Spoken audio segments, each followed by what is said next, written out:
Hello everyone. Today I am going to discuss about chromatographic techniques. This chromatography word comes from two words. First one is chroma and second one is graphene. Chroma means color, graphene means writing. So complete meaning of chromatography is color writing. Chromatography is a technique mainly used for separation of compounds from any mixture, and sometimes it is also used for identification of compounds from the mixture. So these are the two words which are used to coin the word chromatography. Apart from these, one scientist, that is Russian-Italian scientist Mikhail Sweat,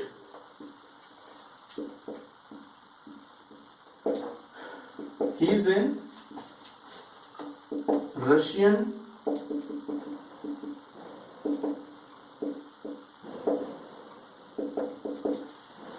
Russian-Italian botanist. He has first used this technique chromatography. He has separated some natural compounds from the plant extract. So he has used the technique column chromatography.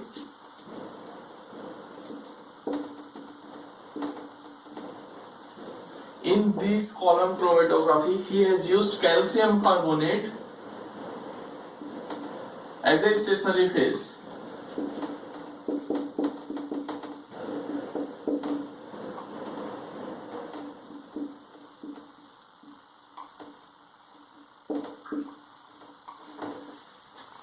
And he has used liquid hydrocarbon as a mobile phase.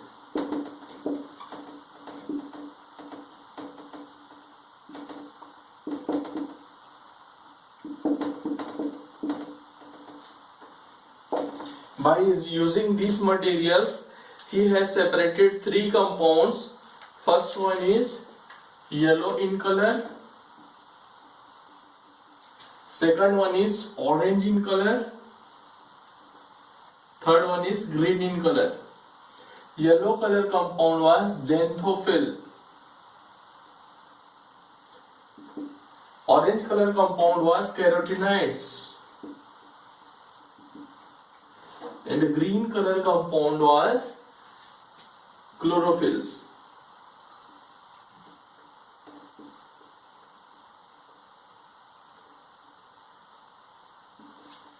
Okay, so he has separated these compounds from plant extract. He has used petroleum ether extract.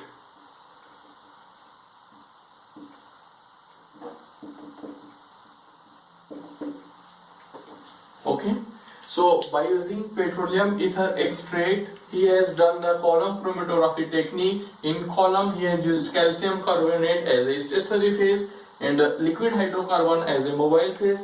He got three color compound. First one is yellow in color, that is xanthophyll. Second one is orange in color, that is carotenoids. And third one is green in color, that is chlorophyll. So this is the starting or introduction or history of chromatography. Apart from these, now I will discuss about the principle behind the chromatographic techniques.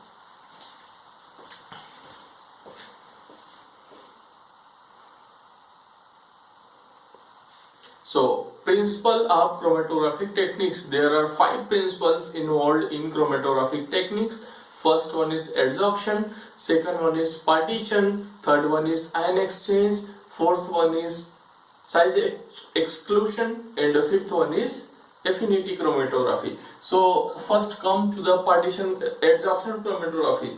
As its name suggests, this chromatography is mainly based on adsorption phenomena. Adsorption is a surface phenomena. So in adsorption phenomena, solid is used as a stationary phase. Always solid will be a stationary phase.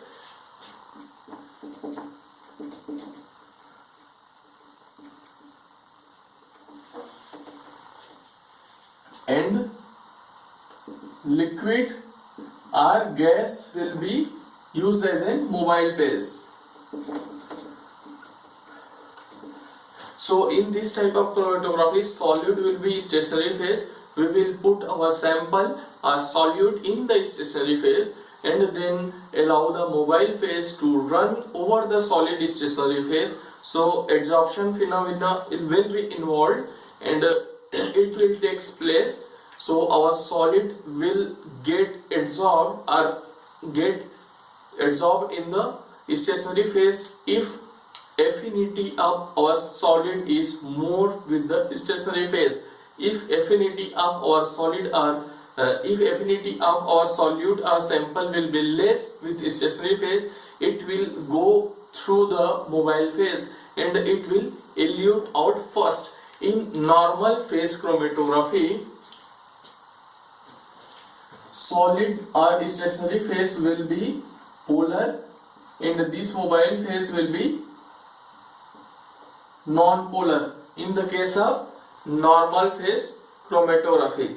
So if we are having a compound or having a mixture containing A and B, if A is polar and B is non-polar, in that case if we are using adsorption chromatography, then compound B will elute out first, then after that compound A will be elute out, because A is having the more affinity with stationary phase, so it will be adsorbed on the surface of the stationary phase, so it will take more time to get separated by mobile phase. So this is the basic principle behind the adsorption or basic principle behind the adsorption chromatography. Now comes to the partition chromatography. As its name suggests, in partition chromatography, always liquid will be used as a stationary phase.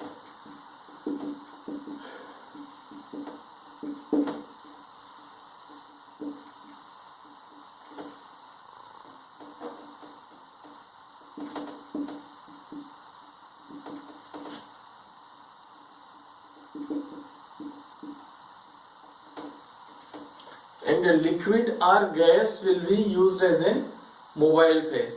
So before discussing the partition chromatography, I want to discuss one more thing, that is stationary phase.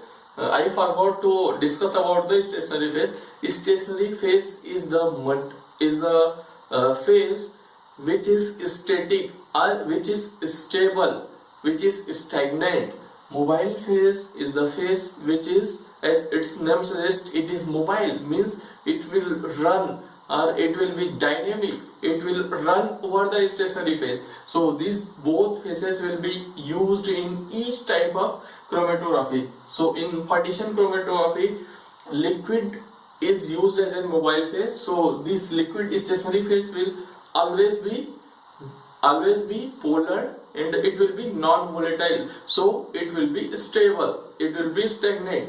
Apart from these, liquid or gas will be used as a mobile phase in partition chromatography. So partition between liquid or partition between liquid gas can take place by using these partition phenomena. Separation takes place from the mixture of the compounds.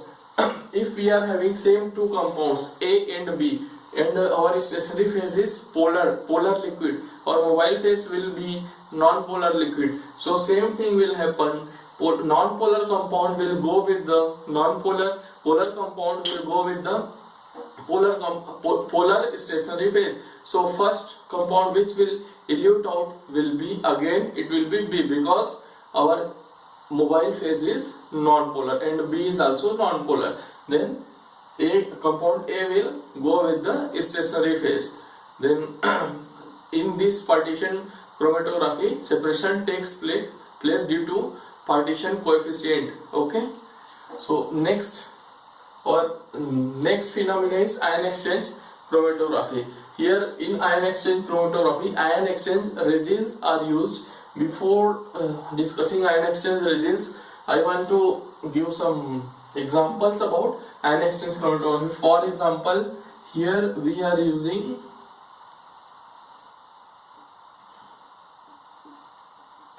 some support material by Here we are using some support material for ion exchange chromatography. This support material is made up of cellulose or dextran. Means it will be used as a matrix system. In this matrix system or in this support material, for example X plus, this X plus ion is attached, and this X plus ion will be attached by covalent bond. And this one X plus, this is known as fixed ions. Okay, apart from these, with this X plus ions there will be some other ion that will be oppositely charged. For example, Y minus ions are there, and this Y minus ions will be attached by electrostatic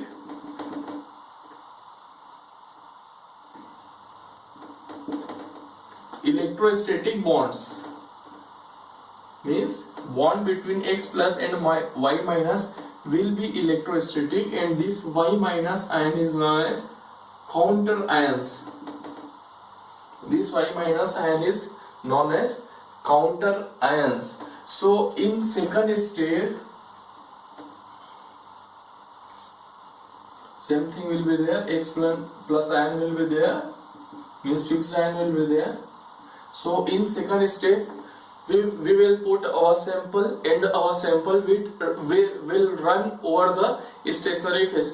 During that running, if our sample is having some ions which is the target ion or which we want to separate, so that ion will replace the counter ions. For example, in our sample Z minus ions are there, so Z minus ions will attach with X plus by same electrostatic bond, but this X plus Z minus ion is more stable or more stronger as compared to bond between X plus and Y minus. In that case, Y minus ions will go with the mobile phase,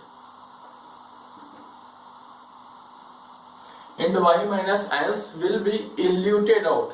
After that, Z minus ions will be attached with X plus ions or with stationary phase. At the end, after elution of all the compounds present in our solute, we have to change the pH, or we can run by using some buffer solution. We can get the Z minus ion in the separated form, and Z minus ions are our targets, are our target solutes. So we will get these Z minus ions, and this is the basic phenomena of ion exchange chromatography. This is the third type of principle involved in chromatographic technique. So next one is size exclusion chromatography. This chromatography doesn't need any equilibrium constant. So in this type of chromatography, it is based on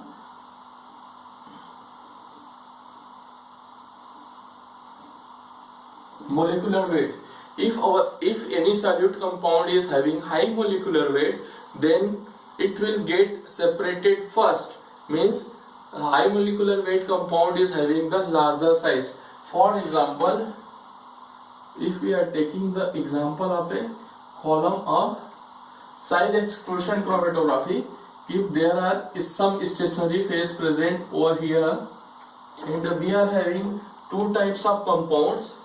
First one is smaller in size, that is green in color, and the second one is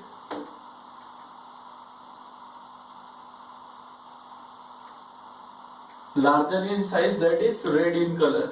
So red color compound will run over interparticle spaces, and it will elute out first, and small particles, means small molecular size compounds, will run over the stationary phase, and its flow will be, or its movement will be hampered or prevented by matrix present in stationary phase, because these small particles can go to the small pores present in the particle, so it will take more time to get separated during the size exclusion chromatography. Size exclusion chromatography is mainly two types. First one is gel filtration, second one is gel permeation.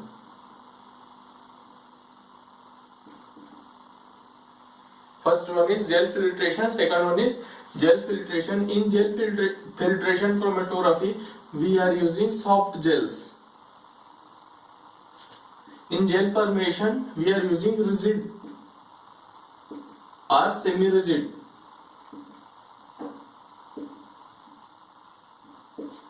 So in gel filtration, we are using soft gels as a stationary phase.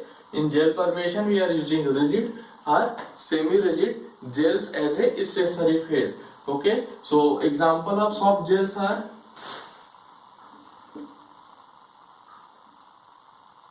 agar rose. Agar rose is also known as Cephorose. Second one is dextron. Dextron is also known as Cephadex. And in gel permeation chromatography, acetylated dextron,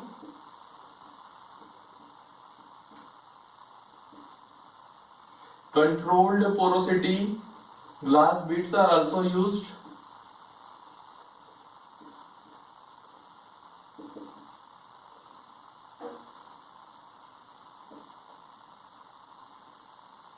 Controlled porosity glass beads are also used in gel permeation chromatography. So gel filtration chromatography, we are using soft gels, that is agarose or dextron. In that case, we are using aqueous mobile phase.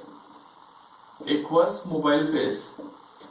Aqueous mobile phase will be used. So in agarose or dextron or in any other soft gel, there is having some property of swelling. So before filling to the column, we have to put our stationary phase in the aqueous mobile phase for at least 24 hours, so it will completely swell out. So this is the precaution we have to take in gel filtration chromatography. In gel permeation chromatography, we are using non-aqueous mobile phase. Generally, we are using chloroform, pyridine and acetone as a mobile phase in gel permeation chromatography. Next and the last principle of chromatography is affinity chromatography. Affinity chromatography is highly specific. Affinity chromatography is highly specific. In this type of chromatography, for example, we can take the example of antigen antibody. If we want to separate any antigen from the mixer compound, any specific antigen from the mixer compound, we can use this technique. By using this technique, for example,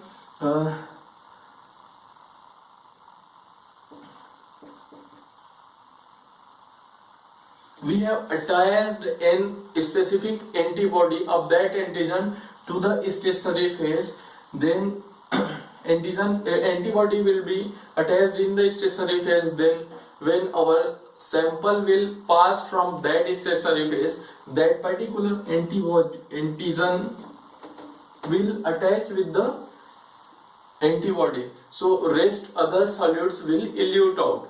After that, at the end, antigen will be attached with the stationary phase that is present in our antigen will be attached with the antibody which is present in the stationary phase. At the end, by using the buffer solution or by changing the pH, we can separate this particular antigen. Apart from antigen antibody, there are other specific examples also which are used in affinity chromatography. For example, enzyme coenzyme combination, lectin carbohydrate,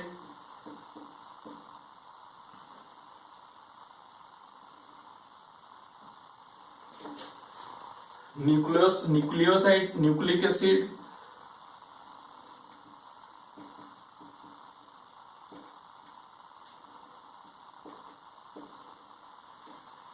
These are the examples of affinity chromatography, and these are the 5 principles behind the chromatographic techniques. Thank you.